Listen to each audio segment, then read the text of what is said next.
Гадаад хэргийн яамнаас өнөөдөр ээлжид хэвлэл мэдээллийн цагийг хийсэн юм а. Энэ үеэр АСЕАН-ийн бэлтгэл ажлын талаар голчлон мэдээлэл өглөө.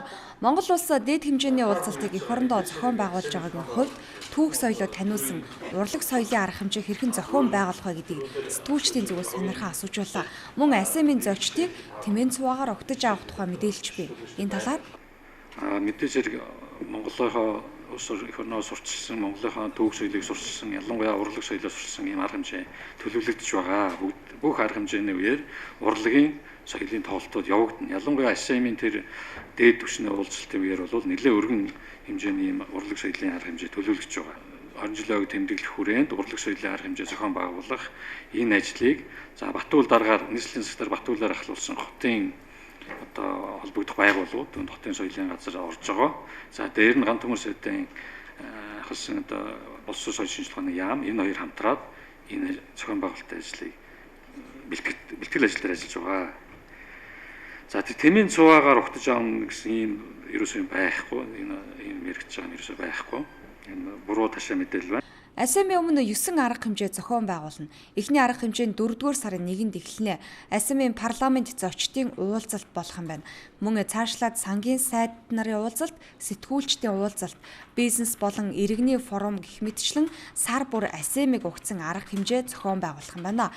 Энэ дунд Монголынхоо түүх соёлыг илтгэсэн урлагийн арга хэмжээгч оруулна гэдгийг хэллээ. Мөн энэ үеэр тэмдэглэх гол ажил нь АСЕАН-ийн 20 жилийн ойг Чингисийн талбайд тэмдэглэхээр хэлэлцэж байгаа юм байна. Иргэдийн дунд яригдж байгаа бас нэг асуулт бол АСЕАН-ийн үеэр иргэд өөрсдийн автомашинаа түрээслүүлэн хэрэглүүлэх боломж бий юу? АСЕАН-ийн дээд түвшний уулзалтын үеэр бидний одоо урьдчилсан судалгаагаар 350 гаруй унаа ийм шаардлага хэрэгцээ байгаа. За үүнээс одоо 250 унагийн манай Монгол улсад тухайлбал Улаанбаатар хотод үйл ажиллагаа явуулж байгаа хувийн хвшлийн одоо энэ дистрибьютор, дилерийн газруудад одоо хамтарч ажиллахаар гэрээ хийгдээд ингээд явж байгаа. Тэд нэр 250 машиныг оруулж ирнэ. АСЕАН-ийн үеэр ашиглах 350 машины 250-ыг ийм байдлаар шийдвэрлэнэ. Харин үлдсэн 100-г нь төрийн байгууллага, хувийн хвшил, иргэдийн унааг түрээслэх талаар судалж байгаа гэлээ.